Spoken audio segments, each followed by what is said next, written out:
on proving the negative, sheer skeptic idiocy. By Victor Zammit. Pictured.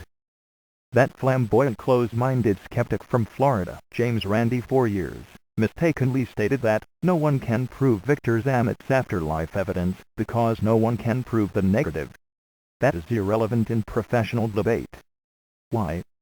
Because this close-minded skeptic shows he is clearly ignorant of the professional debating rules, saying that he cannot prove that the afterlife does not exist. That statement is immediately made invalid when I presented some 23 areas of afterlife evidence for the existence of the afterlife.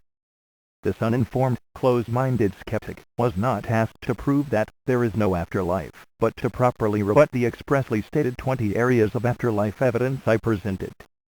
It is either sheer skeptical idiocy, or this guy knowingly and deliberately wants to mislead and fool the readership and journalists.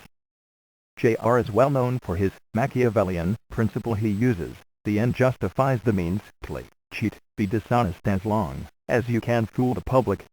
But not every journalist and member of the public are stupid, and unexpectedly, I'm getting huge amount of sympathy votes by those who were not committed either way.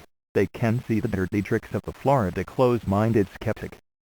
This closed-minded skeptic does not have to prove anything. All he has to do is to rebut my evidence, where, when, how, and why the evidence I presented is not right.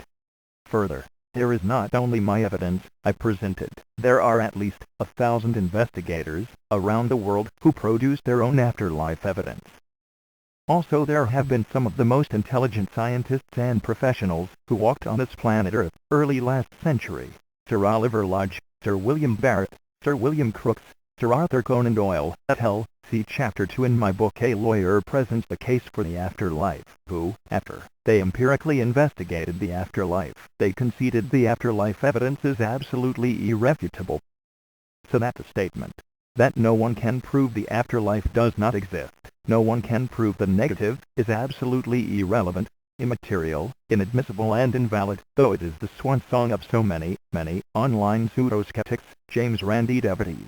Only some uninformed skeptics in Europe and Italy, a few in Austria, and a couple in Denmark have not woken up to professional debate to drop the absolute idiocy you can't prove the negative.